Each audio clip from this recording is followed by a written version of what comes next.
Адахам Кисенбаевичке берилет. Урматтуу эсептештер, менде суроо эмес, мен суроолорго жооп ала албай келем. Бир өтө кыйын жагдайга калып калды өлкө. Мына азыр министрлер кабинетинин башчысынын орун басары чет жакка кетүүчү адамдардын санын көбөйтүү боюнча иш жүргүзүп атабыз деген сөз. Бул уят маселе. Эдил мырза, бул абдан уят маселе, башка эл укпасын. Көбөйтүп бер деп берип аткандар деле өздөрүнө жараша берип аткандыр, бирок силер өкмөттүн атынан сүйлөп атканда ал сөздү айтканыңар уят маселе. Борбордук Азияда калкынын саны боюнча эң аз элбиз. Сыртка кишилерибизди кетире албай кыйналып аткан өкмөттүн кажети барбы бизге? Ошону бир чоң жетишкендик катарында айтып атасыңар да, сыртка кеткендердин санын көбөйтүүнүн үстүндө иштеп атабыз. Айланайындар, абайласаңарчы ушундай сөздөрдү. Эл укса эмне дейт? Анан кээ бирлер берип коюп атат, бул жакка да жиберсеңер, бул жакка да жиберсеңер. Айланайын. Сыртка чыгарбай үйдө алып калуунун үстүндө иштеп атабыз деп сөз айтпайсыңарбы? Сыртка кеткендер кайра келе албай калып атат деп. Сыртка кеткендер келсе да идеология, психология өзгөчөлөнүп келип атат деп. Биздин байлыгыбыз ушул жердин астындагы темир, көмүр, алтын эмес, жердин үстүндөгү элибиз деп айтпайсыңарбы силер? Бул расмий мамлекеттик идеология айланып кетти. Бул коркунучтуу жагдай. Кыскасын айтканда, урматтуу кесиптештер, биз эки суроонун тегерегинде болушубуз керек. Сыртта жүргөн кыргыздардын конституциялык укугу сакталып атабы? Биринчи суроо, жок деп жооп беребиз.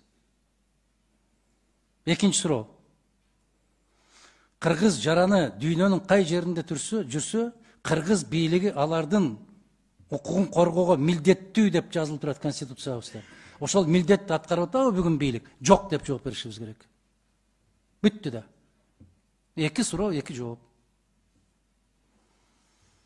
1.118.000 киши Россияда 1.063.000 киши Россияда иштеп атыптыр. Алардын жарандык укугу сакталып атабы? Жок. Шайлоо укугу сакталып атабы? Жок. Анан эмне деген суроо беребиз биз башка? Эдил мырза, либералист катарында, демократ катарында, адам укугун коргоочу катарында каттуу кыйкырчы элеңиз. Ар бир жарандын укугу бизге маанилүү деп. Сиз айтыңызчы, Россияда канча жарандын укугу, шайлоо укугу сакталып атат? Канча пайыз? Ооба. Шайлоого катышуу укугунун канча пайызы сакталып атат? Урматтуу Адахан Кимсанбаевич, сиз дасыккан юрист катары билесиз. Сыртта жүргөн биздин ар бир жаран тең укуктуу. Ал 1 миллион киши топ болуп жашайбы, же бир канча мамлекеттерде бир киши жашайбы? Значит, биз чет өлкөдө ошондой шарт түзүп аткан болсок, анда Зимбабведен баштап, Аргентинага чейин бардык мамлекеттерге ошондой шайлоо участкасын ачып беришибиз керек. Ал бир жерде мындай көп экен деп туруп, бир жерде аз экен дегенде. Жок. Эдил мырза, жок. Эгерде шайлоочулардын саны 2000ден ашса, шайлоо участкасы түзүлөт. Шайлоо кодекси боюнча. Ал жерде 5, 10, 20, 30, 40 миң болуп, анда эмес. Кеп мыйзам жөнүндө кетип атат. Жакында эле кечээ өткөндө биз Тонга королевствосу менен түзбөдүкпү, экономикалык кызматташууну. Ал жерде бир кыргыз өмүрүндө барган эмес, барышы да мүмкүн эмес ал жака. Мен аны айткан жокмун. Мына Россияда 1.063.000 кыргыз жараны жашаган жерде канча пайыз конституциялык укугу сакталды? Урматтуу Адахан Кимсанбаевич, сиз мага суроолорду берип атасыз. Бул жоопторун сиз жакшы билесиз, анткени көп жылдан бою сиз иштеп келе атасыз. Мен мүмкүнчүлүктөн пайдаланып, урматтуу төрага, биздин өкмөткө тарабын айтып атасыз, биз ушинтип эле көбөйтүп атабыз, чыгарып атабыз. Жок, мен дагы бир жолу тактоо үчүн айтып коеюн. Азыркы президенттин тапшырмасы боюнча тескери ушул жерде биздин иш орундары ачылып атат. Анан шарттар көбөйтүлүп, жанагындай ыңгайлуу жакшы, жумшак шарттар. Эми жаштарыбызга азыр биз жаш мамлекет экенбиз. Жылына эмгек рыногуна 180 миң бала чыгып атат. Бул өнүккөн мамлекеттер үчүн дагы бир проблема болушу мүмкүн. Ошондуктан ал сөздөрүңүзгө биз ал өзүңүздө, бирок урматтуу Адахан Кимсанбаевич, мына кечээ күнү, өткөн бир канча күн мурун сиздин партияңыздын жооптуу бир мүчөсү биздин мамлекеттин бүтүндүгүнө, керек болсо мамлекеттүүлүгүнө шек келтирилген бир сөздөрдү айтып атат. Эдил мырза, мындай да төө десе б дегениңерди токтоткойчу эле. Мен сизден сурап атам, конституциялык укук канчалык пайыз сакталып атат деп атам. Ошондуктан биринчи башка мамлекетте жүргөн укуктар боюнча мен айтып коеюн, бул конституциябызга, биздин бүтүндүгүбүзгө шек келтирилген бир маселе болуп атат. Ошондуктан мен расмий түрдө министрлер кабинетинин атынан сизден талап кылам, сиздин партияңыз расмий түрдө ал мүчөңүздүн сөзүнөн өзүңүз Эдил Жолдубаевич, сизге суроо берилди. Эдил Жолдубаевич, тартипке чакырам сизди. Сизге суроо берилди. Депутат сизге суроо берип атат. Сиз таптакыр башка маселеге өтүп атасыз. Конкреттүү түрдө эме шайлоочулардын укугу боюнча жооп берип койсоңуз. Бардыгы мыйзамдын чегинде болушу керек. Жана конституция толук так аткарылып атат. Урматтуу Адахан Кимсанбаевич, аны толук маалыматы бар. Анан өзгөчө өзү мыйзам чыгаруучу катары сиздин өзүңүздүн колуңузда кандайдыр бир сунуштарыңыз болсо, биз дайым даярбыз. Бирок бир эле мамлекетке көз каранды болбостон, урматтуу Адахан Кимсанбаевич, сизден биз суранабыз дагы, чакырабыз, сизден талап кылабыз. Жалпы Кыргыз Республикасынын бүтүндүгүн, сиз бүтүндүк деген партиянын өкүлүсүз.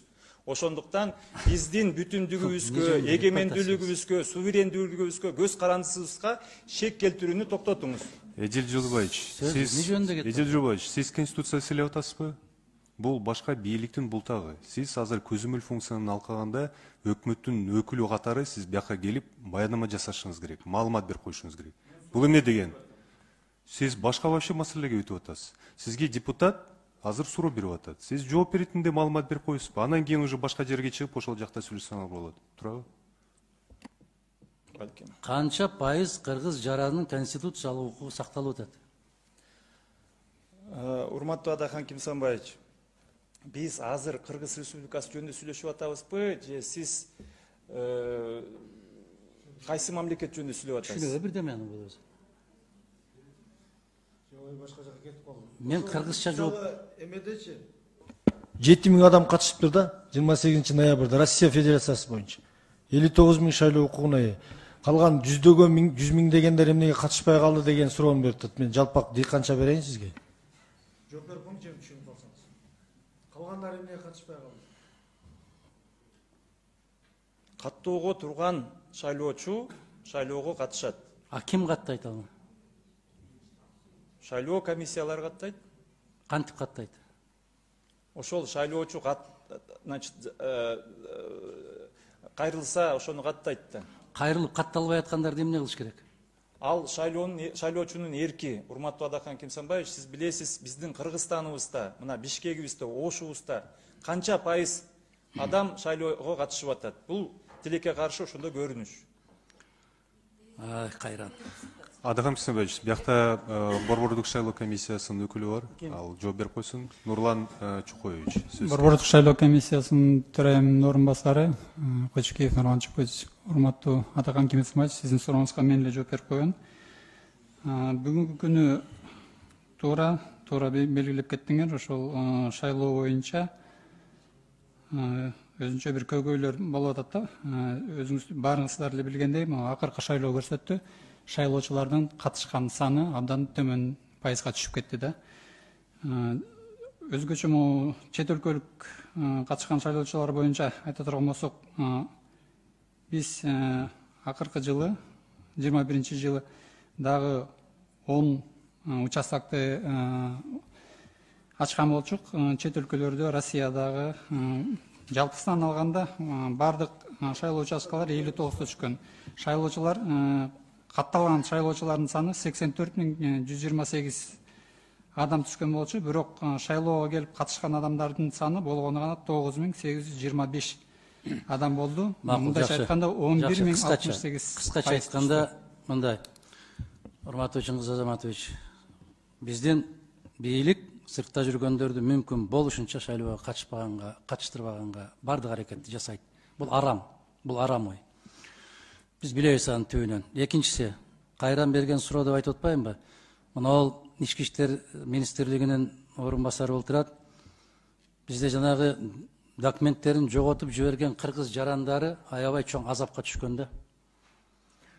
Документин жоготуп жиберген кыргыз жарандары элчиликке барат. Элчиликке барса полициядан справка алып кел дейт. Полициядан андай справка алыш дээрлик мүмкүн эмес. Мен тек гана ушуга көңүлүңөрдү буруп койгум келет. Жооп издебейм мен, жооп азыр кажети жок. Экинчиси, ушул убактылуу иштеп аткан кыргыз жарандарынын эмгек келишими боюнча дарыгерди камсыздандыруудан катталган, бирок алардын балдары катталган эмес. Алардын балдары дарыгерлик кызматты ала албайт. Мына ушуну дагы сүйлөшүү жолдору менен чечсе болобу? Болот. Ата-энесинин келишим документин балдарына дагы жайылтып койсо болобу? Болот. Эмне тоскоолдук болуп атат ошого, Эдил мырза? Урматтуу Адахам Касымбаевич, бул азыркы учурда Евразиялык экономикалык биримдигинин алкагында келишимдерибиз бар. Ошондой шарттар тиги эмгектенүүчү биздин жарандын мүчөлөрүнө, жалпы үй бүлө мүчөсүнө бардыгына жайылат. Ошон үчүн камсыз кылышы керек. Ал жерде менимче бир канча биздин балким бир канча эмгек мигранттардын өздөрүнүн маалыматы жетишсиз болгондугунан болуп атат. Анткени билесиздер, көпчүлүгү ошол эле балдарын мектепке орнотуп, поликлиникага катталып, пенсия фондуна катышып, бардыгы иштеп атат. Менин оюмча бир жерлерде маалымат жетишпеси керек да. Анан алар ошол балким берки биздин коңшу туугандарга салыштырып эле ошолордун шарты менен жүрүшөт. А Кыргыз Республикасынын жараны албетте ал жерде тең ата, тең укуктуу болушу керек. Андай жок. Ошолорду иштеш керек. Соңунда, урматтуу кесиптештер, 1.118.000 киши жүргөн Россиядан бир кыз майда өзүнүн пикирин билдирип койгон экен. Өзүнүн пикирин. Коопсуздук кызматына чейинки даражасына жеткирип, көтөрүп, көкөлөтүп, мына жерде турган Байсаловго чейин ушул маселени трибунадан айтып атат. Бул маскара ушул бийликке. Бул уят маселе. Өтө чоң уят маселе. Бул жигиттин кожоюну болуп отурган жигит айтты эле. 9-7 областы өнүккөн 7 мамлекетке бөлүп берип коюшубуз керек деп. Коркпой алардын желегин көтөрүшүбүз керек деп. Аларга эмне баа бербейсиңер? Ал кыз бир байкуш эчен жылдан бери ошол жерде иштеп, ошол жерде оокат кылып, бала чакасын багып аткан. Чиновниктерден айырмаланып, мамлекеттик казынадан жеп аткан киши эмес экен. Тишинин кирин соруп жүрүп, ошол жерде иштеп аткан кыз экен. Мен тактадым ким экенин. Ага мынча саласыңар ал кызга. Анын эркин пикири бар. Пикирин айтып коюптур. Мына ушундай абалда калды Кыргызстан, момундай болду деп. Ал бүтүн экен көрсө, жана Абдулда Иманкулов айткандай, көрсө бүтүн Кыргызстандан турбайбы? Кудай жалгап калбадыбы, берип калбадыбы? Кыргыз чиновниктеринин канчасы жүрөт ушундай ой пикирлерди айтып? Канча айыл кыштактарга айрылып атат өзүнүн пикирин айтып? Ошондуктан бир аз өзүңөрдү кармап жүргүлө жигиттер. Тема боюнча жооп бердим. Процедурный